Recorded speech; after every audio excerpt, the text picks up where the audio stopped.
Hi guys, I've been working on lesson plans for the upcoming year, and as many of you know, I am teaching first and second grade again. What's really going to be fun and a challenge is that I have a handful of first grade students coming to me that are gifted. So I've been looking over my lesson plans and coming up with ideas and ways to make sure that they're going to be challenged and engaged as a whole group, every level within my classroom, including my gifted students. So in this lesson, I'm going to share with you, I'm using the 6 thinking hats. And before you get thinking too crazy there, no, I am not sending hats around my classroom, not in a first grade classroom, as I detest head lice. That being said, I'm going to have a visual of colored hats up on my board for students to refer to. Before having this particular lesson, my students will understand what the 6 thinking hats are. So they're going to go into the lesson with that knowledge. And for all of you who may not know what it is, I would like to share with you very quickly that this is a system that was created, a thinking system that was created by a gentleman named DeBono, and it's a lateral thinking strategy that essentially you're looking at a topic from 6 different perspectives and making sure that every perspective is looked at. Completely different than the way we normally do it here in the United States. Usually it's more of a adversarial approach. So we're going to look at laterally, making sure every perspective is looked at. And there are 6 different hats. Like I said, you have the blue hat, the white hat, the red hat, the yellow hat, the green hat, and the black hat. And very quickly, the blue hat is kind of your leader. That's the one that's bringing everybody together, making sure everyone stays on track. The red hat is going to look at everything both from a positive and a negative view. Your white hat is looking at everything factually. So what are the facts? What is expected? What are the requirements? And making sure that's all on track. So everything's looked at that way. Your yellow hat is looking at everything logically. So logically doesn't make sense. The black hat, ooh, this is the one some of our students love, and this would be playing devil's advocate. What if? What if we could do it this way? What if this happened? And I'm sure we'll be able to fill that hat really easy. And then our green hat. Now, those are our creative thinkers there and thinking outside the box. And so the person wearing that hat is going to try to look at everything from that creative perspective. All right, so let's get to the lesson really quick. And in this lesson, it's going to be about science. My kids are working on classification in this lesson. They will already have come into it with the understanding and lessons behind them about mammals and birds and reptiles and amphibians. So they'll have all of this. This is one of the final lessons in a unit. And like I'd said before, they will also come in understanding the 6 thinking hats by DeBono. So we're going to meet a couple of standards in this lesson, and they're both science standards and first grade science standards. And one of them is structure and function, and the other one is about growth and development of organisms. All right. Not a lot of technology needed here. We don't have a lot of technology in my school, so I don't incorporate a lot. I do have a document camera, and I intend to use it within this lesson as well.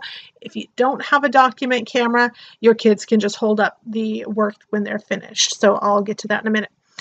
All right, so what I'm going to start with are all my students on the big carpet, and we're going to kind of make it fun and get their brains thinking about what we've been doing in our previous lessons.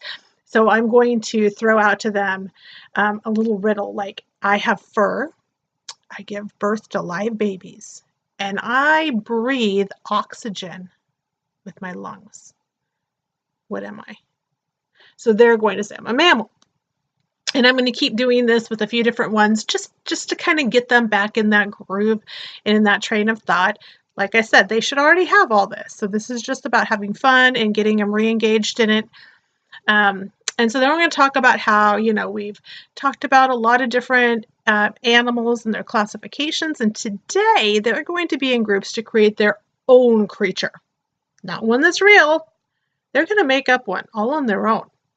And so they're going to work in groups, and I'm going to list out on a board or the chart paper. Either one would work, but you're going to want a visual for the little ones to refer to. And number one, they're going to create a make-believe creature. So remember, it's not real. 2, they're going to draw and color their creature with no scribbling. They're going to use their best coloring skills. 3, they're going to identify what classification it is. That needs to be written on their paper. 4, they're going to label at least 4 different parts that support what that classification is. 5, they're going to share it with the class as a group. And 6, they're going to use their 6 thinking hats to work that out.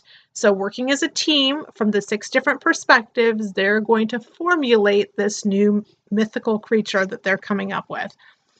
And I will divide my students up. I will have that predetermined, and I'm going to assign my advanced gifted learners to that blue hat position.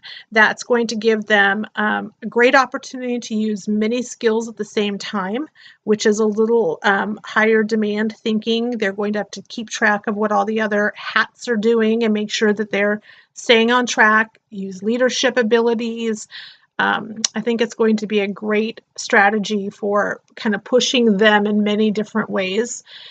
And then I'll divide all of the others up with a variety of different levels within each group so they can support each other. Now, I love the fact that this is a conversation that they're having because all of my students can participate in that equally. And then, of course, doing the illustration. We have some very artistic students that will do very well in that area as well. So I'll make sure I have some of my creative ones, my artistic students, kind of mixed up within them also. That's really all there is to this lesson. They're going to finish their project. They're going to go up together as a group and share it. They'll put it under the document camera so everybody can see it. Like I said, if you don't have a document camera, it would work just as effectively having them hold up their picture. And, you know, I'll have about at least six students in each group. And so there's plenty of people there to hold up the picture and to talk and do all of that.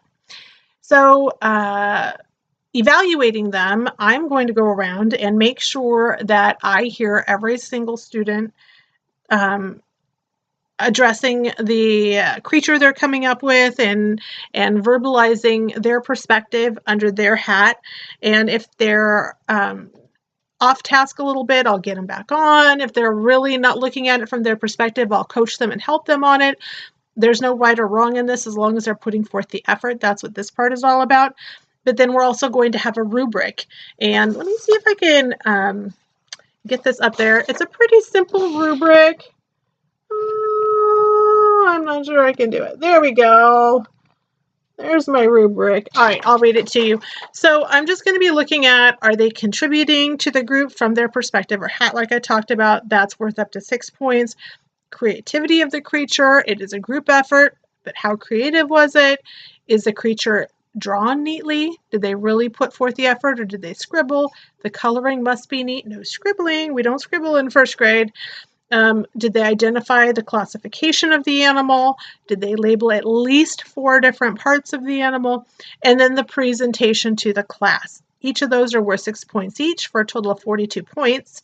And I broke it down in 6 levels: professional, advanced, proficient, progressing, novice, non-performing, and non-participating. And I'm sure we won't have any of those students, but you never know. All right, so that's a really simple idea for our first grade class with the DeBono's 6 thinking hats. A lot of fun. I hope you try it. Thanks.